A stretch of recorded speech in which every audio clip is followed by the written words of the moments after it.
Boa noite. Boa noite. Polícia Federal cumpre mandados de busca e apreensão em 8 estados em nova fase da Operação Lava Jato. Lista de suspeitos inclui políticos, entre eles o ex-presidente Collor. Residências e empresas foram vasculhadas. Senado aprova projeto que prevê até 10 anos de internação para menores que cometerem crimes hediondos.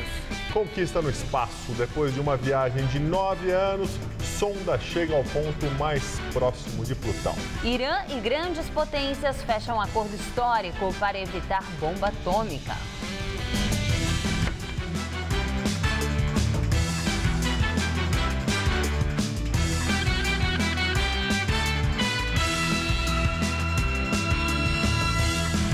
A Polícia Federal lançou hoje uma nova fase da Operação Lava Jato, cumprindo 53 mandados de busca e apreensão em 8 estados.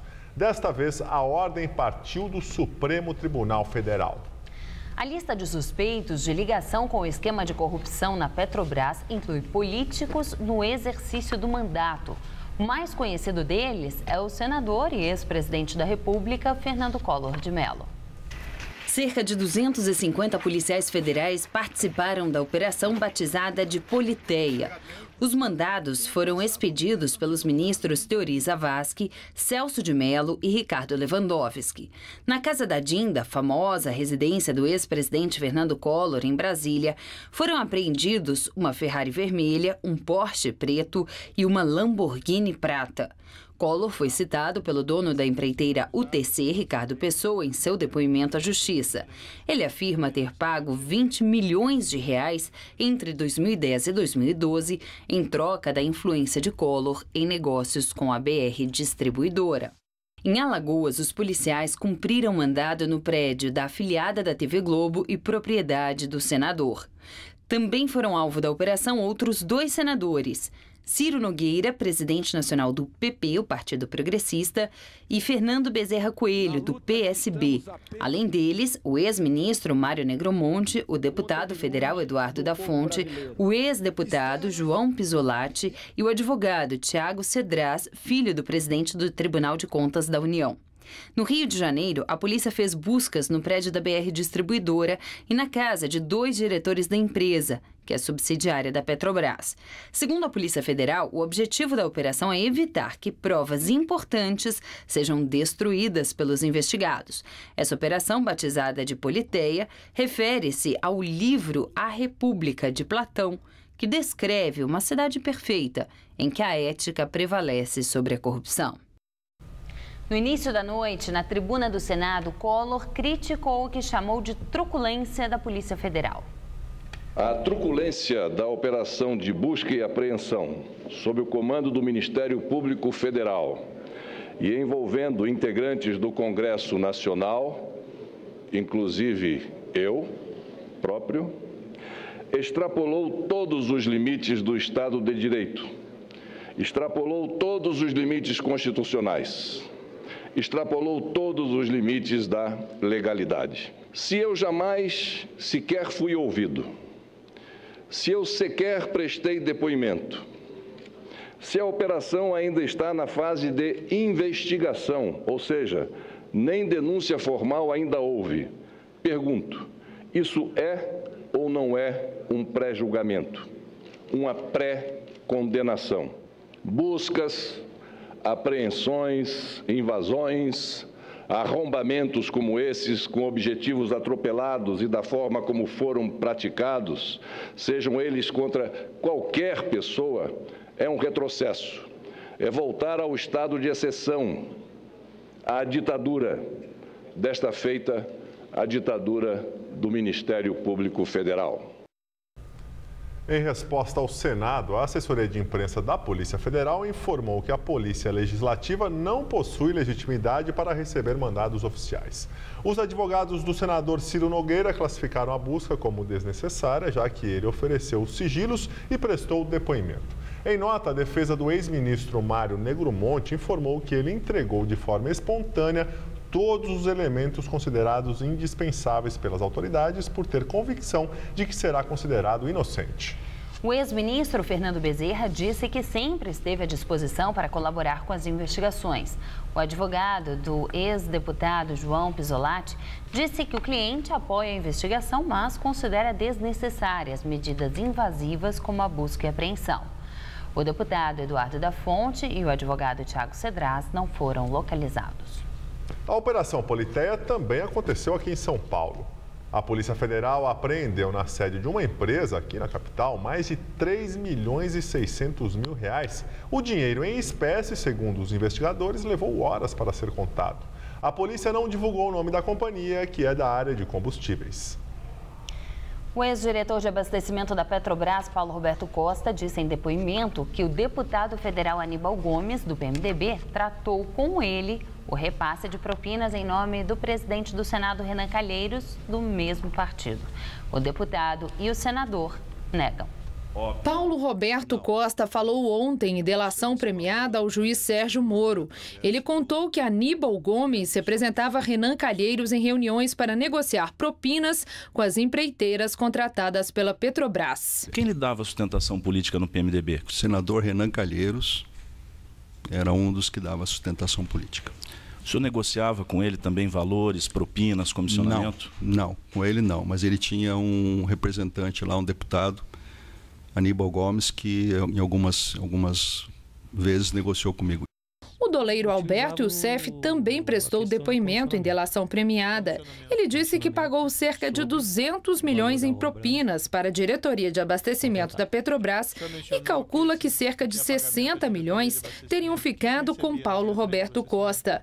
Mas o ex-diretor afirma que sua parte girou em torno de 8 milhões de reais. 60% era para o partido, 5% eu retia para mim, 5% era para o João Genu e os outros 30% ia para o Paulo Roberto Costa.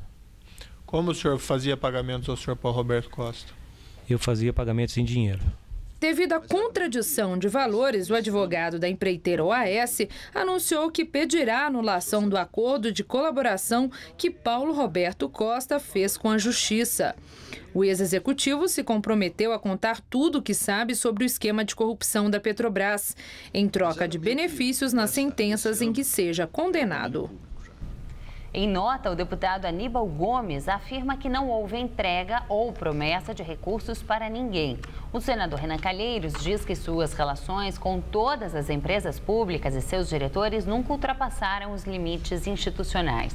Ele afirma ainda que jamais autorizou o deputado Aníbal Gomes ou qualquer outra pessoa a falar em seu nome.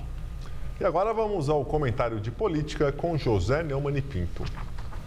O Brasil é o país da tragédia que não acaba. Quanto mais o Brasil anda para frente, mais ele fica no lugar, pique no lugar. Você imagina que no século passado se tratou de corrupção do Fernando Collor. Depois, tantos anos depois, volta o Fernando Collor, relembrando aquela máxima de Heráclito de Éfeso: você nunca toma 2 vezes banho no mesmo rio. Mas não tem nada de filosófico isso, não. Pior do que você ser deposto da presidência da República por um Fiat Elba e depois ter a sua casa invadida e de lá serem retirados um Lamborghini, um Porsche e uma Ferrari, é não ter tido um comportamento à altura desse cargo. O Fernando Collor se orgulha muito de ter sido vilipendiado no processo de seu impeachment, na prática, e porque depois o Supremo Tribunal Federal não teria conseguido arrumar provas para ele. Ele podia ter permanecido como estava, ser um digno ex-presidente e não produzir as provas que anda produzindo. Agora, o mais revoltante do que a reação dele, que é natural, é a reação da instituição Senado. O presidente Renan Calheiros usou a palavra invasão.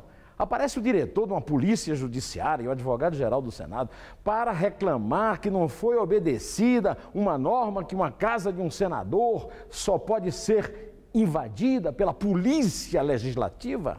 Quer dizer que uma ordem do Supremo Tribunal Federal não alcança um senador? Que privilégio é esse? Um senador, por acaso, é um cidadão acima da lei? Acima de qualquer suspeita, eles não são. porque estão aí sendo investigados. O Senado, como instituição, deveria se orgulhar do trabalho que a Polícia Federal está fazendo, que o Ministério Público Federal do Paraná está fazendo. E é bom que o senhor Renan Calheiros e o Senado saibam que a imagem deles não é muito melhor do que a imagem da Dilma, a imagem da Câmara, a imagem de outras instituições, não. A imagem do Senado, do Congresso é péssima. E se eles querem cuidar dela, não podem continuar agindo como se o Senado fosse funcionar como impunidade e como um vale-acolto de suspeitos de delinquência.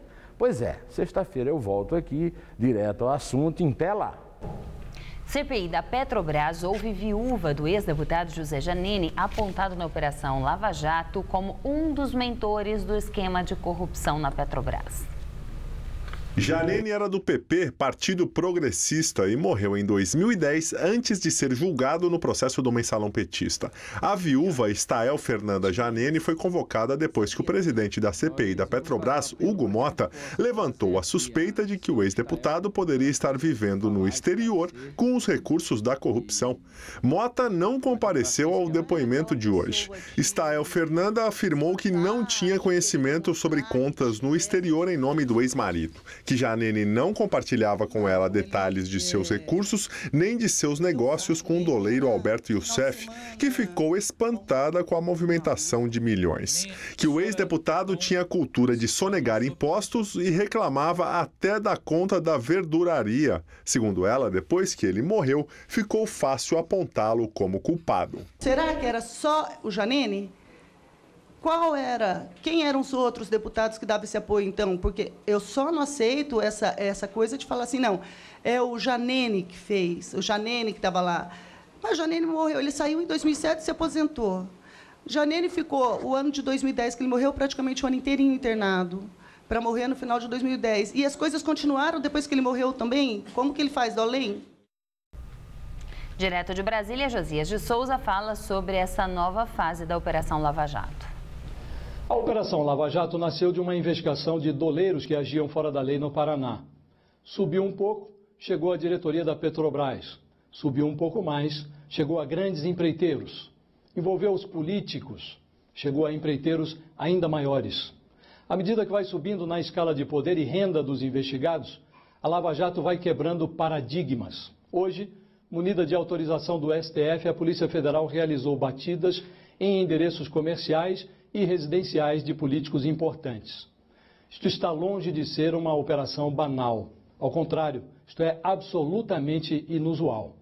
No Brasil tradicional, os crimes cometidos acima de um certo patamar social são como cachorros que perseguem automóveis. Esses crimes perseguem quem os cometeu por algum tempo, dão a impressão de que vão estraçalhá-los, mas logo desistem. No caso da Operação Lava Jato, a julgar pelos seus desdobramentos, tem-se a impressão de que nós vamos ter consequências que vão além das manchetes incômodas. Os políticos que foram alcançados por essa ação de hoje da Polícia Federal, entre eles Fernando Collor de Mello, taxaram a operação de arbitrária. Ora, arbitrariedade não houve. Os policiais agiram com um mandado do Supremo Tribunal Federal. Mas este incômodo dos políticos é um ótimo sinal. É sinal de que aquele Brasil das investigações seletivas pode ser um país que está ficando para trás. Boa noite. Câmara dos Deputados retoma a votação do texto da reforma política. Os parlamentares discutem emendas ao projeto principal que já passou pela Casa.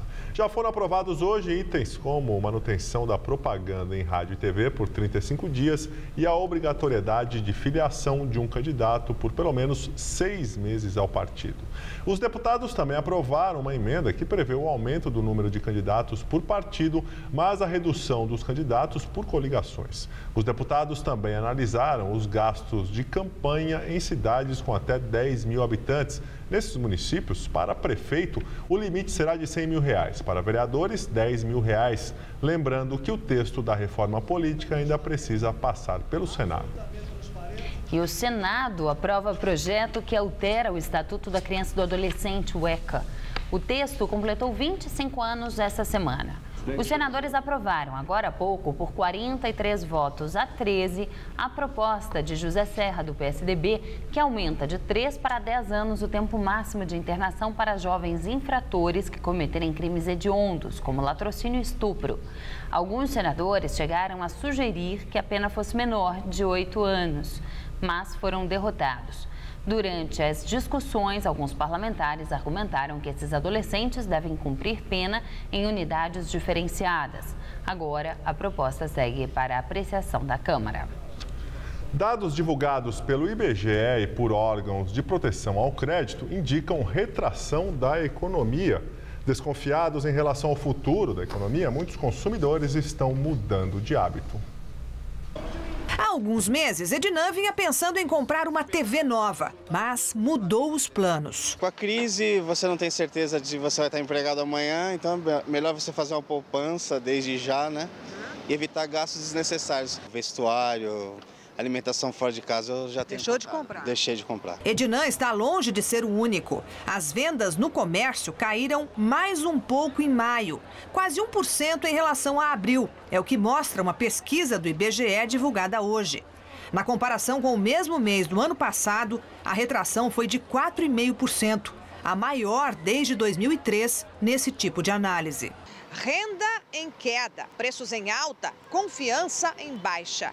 Os fatores que diminuem o poder de compra e o consumo das famílias também afetam a capacidade de pagar as dívidas.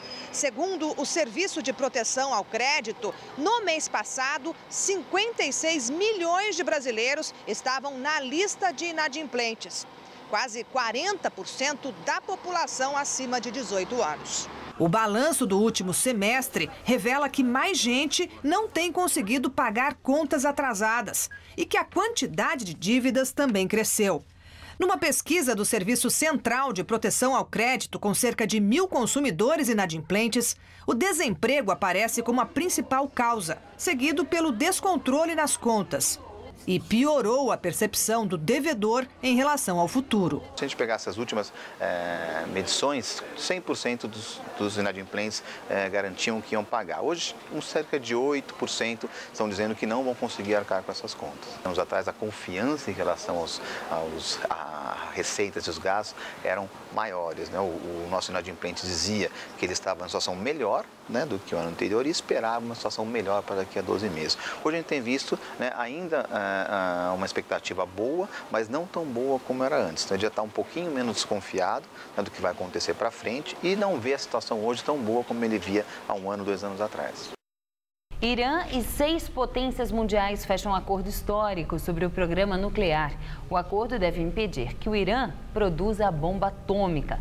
Em troca, os Estados Unidos e a União Europeia vão retirar as sanções que sufocam a economia iraniana.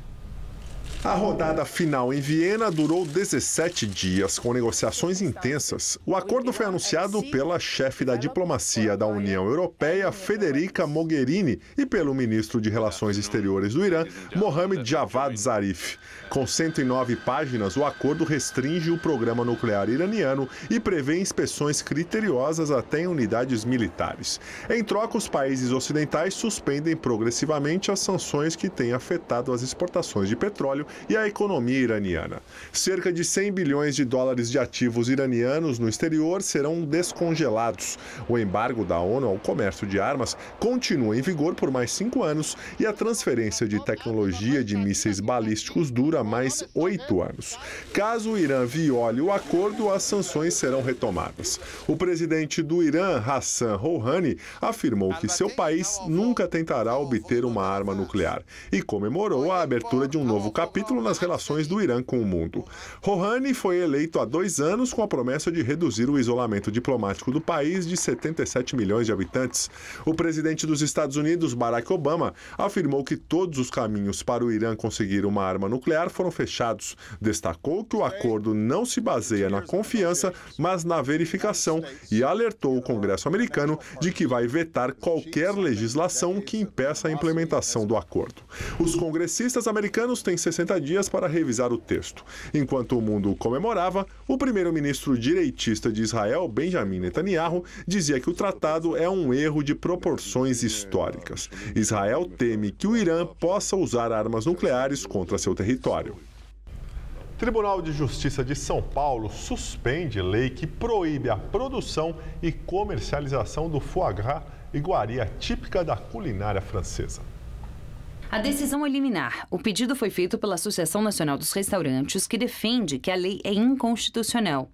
A lei que proíbe a produção e comercialização do foie gras, que é o fígado gordo do ganso ou do pato, foi publicada no final de junho e tinha prazo de 45 dias para entrar em vigor.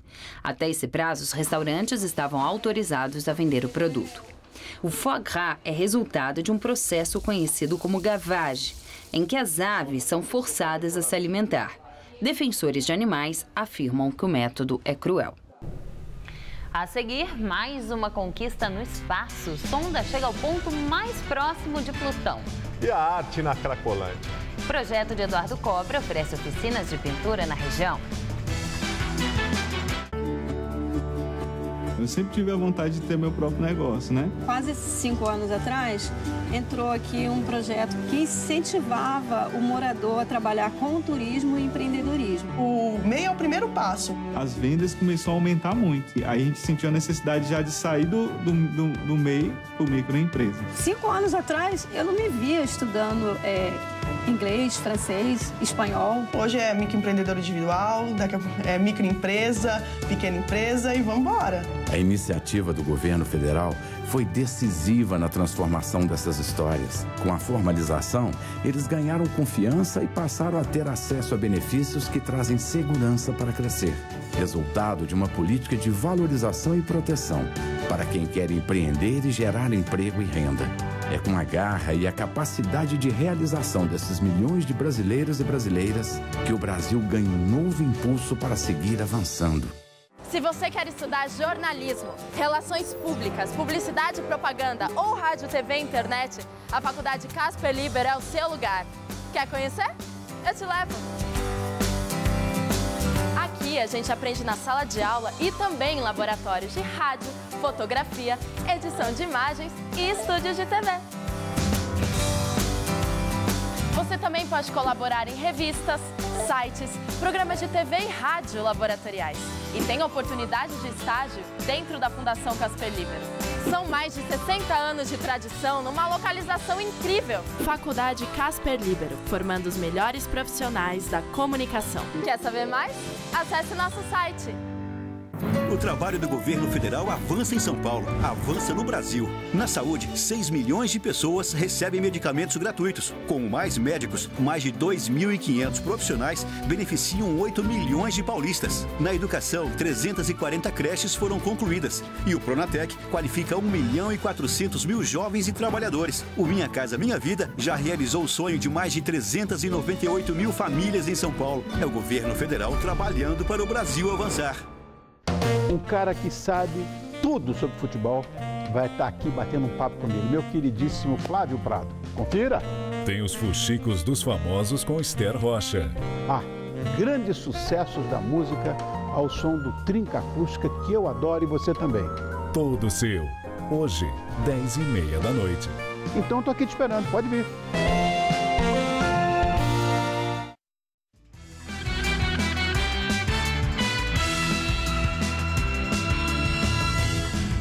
Depois de uma viagem de 9 anos, sonda batizada de Novos Horizontes chega ao ponto mais próximo de Plutão.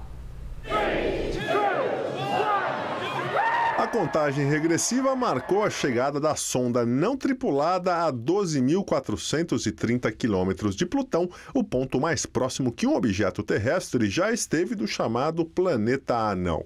Lançada pela NASA em janeiro de 2006, a sonda percorreu quase 5 bilhões de quilômetros e nos próximos dias devem enviar as imagens mais detalhadas já obtidas de Plutão. A nave tem o tamanho de um piano. Ela já mostrou que o planeta anão é de 20 a 30 quilômetros maior do que se pensava, com um raio de 1.185 quilômetros. Até agora, os dados eram imprecisos porque a atmosfera de Plutão é muito densa e cria uma miragem. Os cientistas também confirmaram a existência de uma calota de gelo polar e detectaram nitrogênio escapando da atmosfera. Serão necessários pelo menos 6 meses para Novos Horizontes transmitir o material coletado. A capital paulista teve hoje o dia mais quente do inverno. De acordo com o Centro de Gerenciamento de Emergências, a temperatura passou dos 29 graus. Nos próximos dias não deve chover e é preciso ficar atento, porque a umidade do ar deve cair ainda mais. Mariana Armentano traz os detalhes da previsão para amanhã.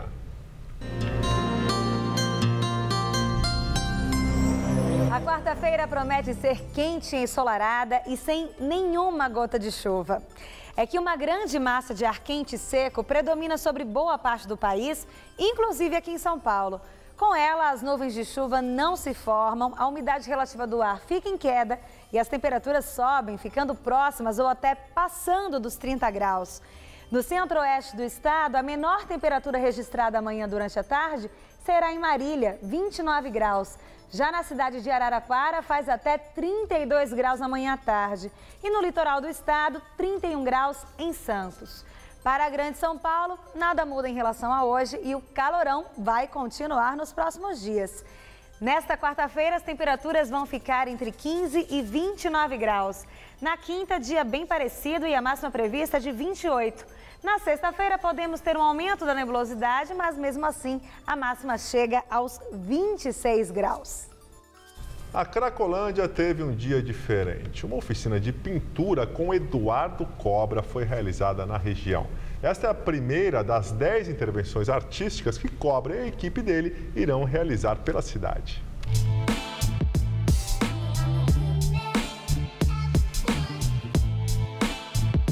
Essas telas já foram expostas em Roma. A assinatura é conhecida no mundo todo. E hoje, essa arte ganhou a calçada da Rua Helvécia, na região da Cracolândia, centro de São Paulo. Por trás disso, a equipe do artista plástico Eduardo Cobra. São intervenções que pretendem causar uma reflexão sobre áreas da cidade de São Paulo que muitas vezes são esquecidas ou as pessoas têm preconceito e tudo mais, então a gente quer realmente reverter essa posição. Foi a chance de esses moradores de rua pegarem nas latas de spray e fazerem arte. Este mural foi totalmente dedicado à imaginação deles. E por pelo menos alguns minutos, os dependentes químicos deixaram o crack de lado para se dedicar às cores. Cobra e os artistas que trabalham com ele acompanharam tudo e depois deram uma verdadeira aula de como pintar. A arte aqui é uma forma de expressão, sim, mas para os moradores de rua do centro de São Paulo ela ganha um significado a mais. É uma alternativa para se libertar do vício. O Marcos é da equipe que trabalha com Cobra e ele é um exemplo de como a pintura pode mudar a vida de uma pessoa. Não tinha mais saída, pelas minhas próprias forças não conseguia sair, né? E graças a Deus que me deu esse dom maravilhoso, né? A gente sabe que num local como esse tem tantos artistas e tantos talentos que muitas vezes precisam simplesmente de um incentivo. Olha como ficou o mural pintado pelos moradores. A obra será leiloada nos próximos dias e o valor arrecadado vai para oficinas de arte do programa De Braços Abertos. A gente está trabalhando para que a redução de danos venha acontecer sem que eles percebam, sem que você humilhe eles com a questão de: olha, tá na hora de você parar, tá na hora de você reduzir, senão você vai morrer. Essa fala a gente já arriscou do nosso palavreado para a gente poder, de uma forma com a arte, mostrar uma alternativa nova de vida.